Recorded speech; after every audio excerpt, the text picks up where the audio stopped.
ఎండాకాలంలో నీటిని ఎక్కువగా తీసుకోవాలి. ఫ్రిడ్జ్ వాటర్ కంటే సాధారణంగా చల్లబరిచిన నీరు, సాధారణంగా వేడి ఉన్న నీటిని తీసుకోవాలి. ఇది శరీర అవయవాలకు శక్తిని, కణాలకు పునరుజ్జీవనాన్ని అందిస్తుంది. ఈ నీటిలో నిమ్మరసం కలపటం, పుదీనా రసం, మజ్జిగ మొదలైనవి కలిపి తీసుకోవచ్చు. వేడివేడి డ్రింక్స్ వద్దు. వేడి నీటి స్నానాలు మానండి. ఎండాకాలంలో పిత్తం పెరుగుతుంది కాబట్టి వేడి పెరుగుతుంది. ఈ వేడిని చల్లబరిచేందుకు పండ్లు, కూరగాయలను తీసుకోండి. ఆయుర్వేదం ప్రకారం పుదీనా, కొత్తిమీర, దోసకాయ, గుమ్మడికాయ, క్యాబేజ్, మెంతులు, సోంపు, బెర్రీస్, పుచ్చకాయలు వంటివి తీసుకోవచ్చు.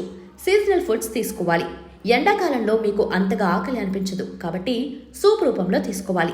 తేలికపాటి ఫుడ్స్ తీసుకోవాలి. వేడి ఉష్ణోగ్రతల నుండి శరీరం ఇప్పటికే అలసిపోతుంది. అదే సమయంలో ఎక్కువగా ఫుడ్ తీసుకుంటే అది జీర్ణమయ్యేందుకు ఎక్కువ శక్తి అవసరమవుతుంది.